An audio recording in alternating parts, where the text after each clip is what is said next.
मित्रांनो, मी तुम्हाला सध्या आपल्या गांडूळ खताचा प्रकल्प जो की आपल्या कणगवली आणि तळवडे गावाच्या मध्ये आहे तो दाखवायला इथे आणला आहे। मागील 3 वर्षापासून आपण आपला गांडूळ खताचा व्यवसाय करत आहोत आणि 3 वर्षामध्ये आपण सुरुवात केली होती 3 बेड पासून, जो की 1-1 टनाचा असा बेड होता। त्याच्यापासून आपण जवळजवळ 60 ते 70 टनापर्यंत आपला व्यवसाय आणलेला आहे 3 वर्षामध्ये। वेलकम बॅक फोक्स, सॉइल टेल्स बाय शुभम या आपल्या युट्यूब चॅनलवरती सगळ्यांचे पुन्हा एकदा मनापासून स्वागत। 3 वर्षापूर्वी रॅपिड रूट एंटरप्राइज हा आपण प्रवास चालू केला होता। रॅपिड रूट एंटरप्राइज मध्ये पहिल्याच टप्प्यामध्ये आपण गांडूळ खत प्रोडक्शनवरती लक्ष दिलं होतं। आज तुम्हाला मी माझ्या प्लॉटची व्हिजिट करवतो आहे, ज्याच्यामध्ये माझं गांडूळ खताचं प्रोडक्शनचं काम आता चालू आहे आणि माझी एक नवीन ऑर्डर आता चालू आहे। तर ती ऑर्डर आम्ही कशा पद्धतीने करतो आहे हे मी तुम्हाला दाखवणार आहे। 3 वर्षापूर्वी मी माझ्या नोकरीची सुरुवात केली होती आणि नोकरीसोबतच मी माझ्या व्यवसायाची सुरुवात पण केली होती। गांडूळ खतासोबतच मी जवळजवळ 3-4 प्रकारचे अजून व्यवसाय केले होते। पोल्ट्री ज्याच्यामध्ये होता, चिकन सेंटर ज्याच्यामध्ये होतं, व्हेजिटेबल्स ऑर्गॅनिकली मी प्रोड्यूस केलेले आहेत। त्याच्यासोबतच मी गांडूळ खताचा व्यवसाय चालू केला होता। बाकी व्यवसायांमध्ये मी तेवढा सक्सेस नाही मिळवू शकलो, पण गांडूळ खत हे आपला असा व्यवसाय आहे जो आपण डेफिनेटली खूप चांगल्या पद्धतीने ग्रो केला आहे। वर्ड ऑफ माउथने आपलं पब्लिसिटी झाली आहे। आपलं गाव जे कणगवली गाव आहे आणि कणगवली गावासोबतच तळवडे गाव आहे, या दोन्ही गावामधील जवळजवळ अर्ध्याहून अधिक शेतकरी त्यांच्या काजू आणि आंबा बागेसाठी प्रत्येक पावसाळ्यातनं आपल्याकडून थोडंफार तरी खत घेऊन जात आहेत। आणि मी प्राऊडली गोष्ट तुम्हाला सांगू शकतो की आपण ज्या वर्षापासून इथे गांडूळ खत प्रोड्यूस करायला सुरुवात केली आहे तेव्हापासून बाकीची जी इतर खतं आहेत, जी रासायनिक खतं आहेत, त्याचा वापर लोकांनी कमी केला आहे आणि प्रत्येकाच्या तोंडावरती गांडूळ खत आहे। प्रत्येकाला गांडूळ खत काय आहे हे कळलेलं आहे आणि प्रत्येक जण मागच्या 3 वर्षापासून आपल्याकडून गांडूळ खत घेतोच आहे। काही लोक 50 किलो घेतात, 100 किलो घेतात। पहिल्यांदा काजू लावल्यानंतर त्याचे रिझल्ट कसे आहेत ते पाहतात आणि त्याच्यानंतर त्यांना ते रिझल्ट इतके आवडतात गांडूळ खतामुळे आलेले की ते पुन्हा पुन्हा येऊन आपल्याकडून खत घेत आहेत। हा आपला कणगवली मधील एक प्लॉट आहे जो मी तुम्हाला दाखवतो आहे।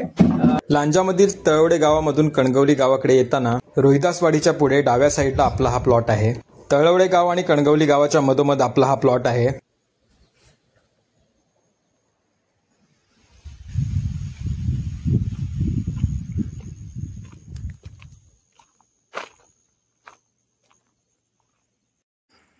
हा असा सगळा आपला संपूर्ण प्लॉट आहे इथला।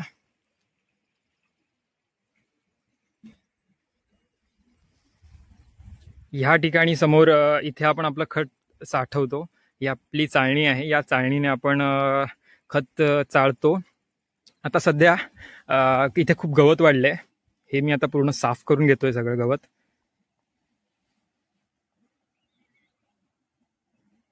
हा इथे आपला प्लॉट आहे जिथे आपण आपलं खत गोळा करतो आणि हे या साईडला आपलं खत लावलेलं आहे। ह्या खतापासून आपल्याला इथपर्यंत आपलं खत घेऊन यायचं असतं गोळा करून। त्याच्या दरम्यान हा जो रस्ता आहे हा सध्या मी आता साफ करतोय।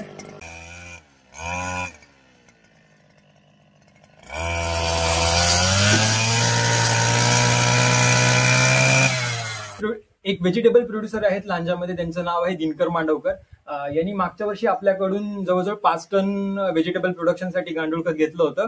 त्यांचीच आता आपली 8 टनाची ऑर्डर आहे। हे आपले सेट केलेले बेड आहेत।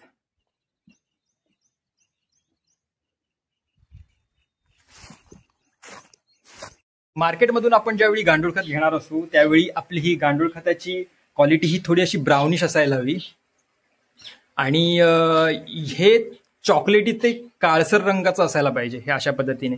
आणि ह्याच्यामध्ये 17 ते 18% मॉइश्चर असणं खूप गरजेचं असतं।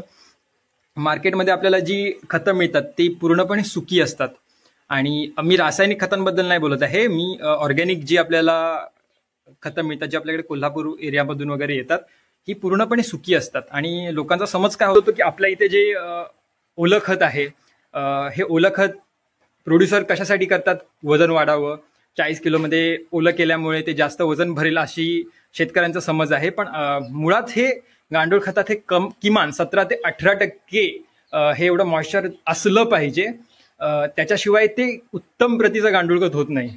त्यामुळे उत्तम प्रतीचं गांडूळ खत पाहिजे असेल तर ते ओलच घ्यावं। इथे आपलं गांडूळ खत चाळायचं काम चालू आहे। त्या साईडला आपण गोळा केलेलं गांडूळ खत एकत्र ठेवलंय आणि ते गांडूळ खत आपण या चाळणीमध्ये टाकतोय आणि हे इकडे जे गांडूळ खत पडतं आहे हे आपलं चाळलेलं गांडूळ खत आहे आणि जो काही कचरा दगड गोटे जे काय आहेत ते त्या साईडला पडतात. हे चाळलेलं गांडूळ खत कशा पद्धतीने दिसतं दाखवतो तुम्हाला.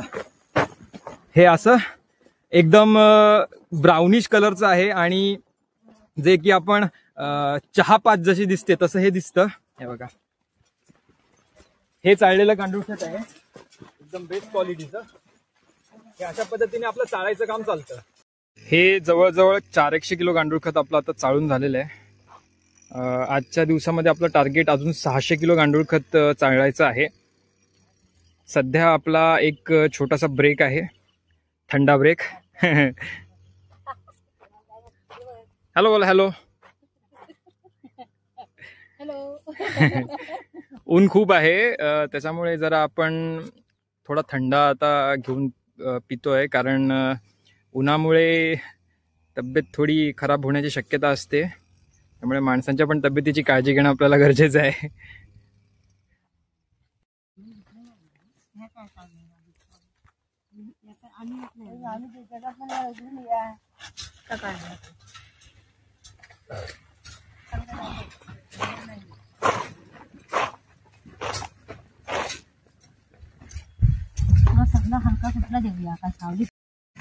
हे ऑर्डर पैकी 1 टन गांडूळ खत आपलं आता बॅग्स मध्ये भरून रेडी झालेलं आहे.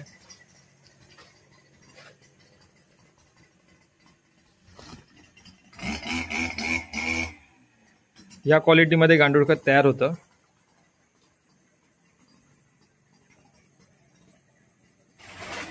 गोळा केलेल्या गांडूळ खताचं सध्या वजन करायचं आपलं काम चालू आहे. इथे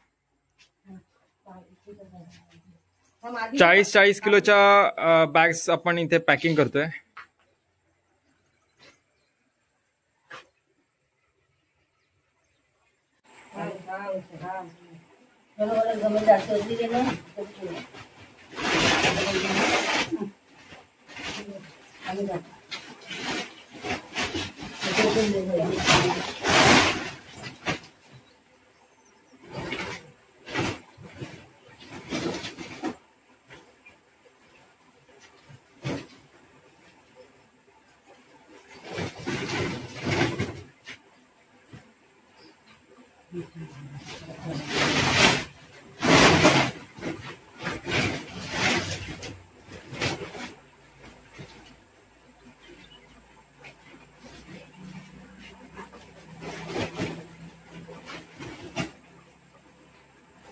ठीक आहे.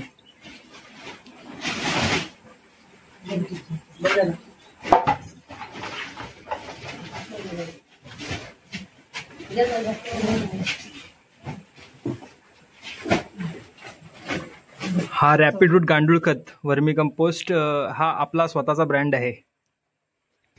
हे आपलं चाळलेलं गांडूळ खत हे आपण 40 किलोच्या बॅग मध्ये भरून घेतोय. सध्या आपला टी ब्रेक चालू आहे. आता जवळजवळ फक्त 6 बॅग्स आपले भरायचे राहिलेले आहेत. बाकी सगळ्या बॅग्स आपल्या भरून झालेल्या आहेत.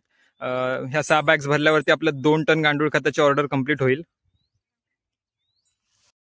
बाकी आपण बॅग पॅक केल्यापासून शेतकऱ्यापर्यंत आपण कशा पद्धतीने डिलिव्हरी करणार आहोत हे आपण बघूया पुढच्या ब्लॉगमध्ये. तोपर्यंत लाईक, शेअर आणि सबस्क्राईब करायला विसरू नका.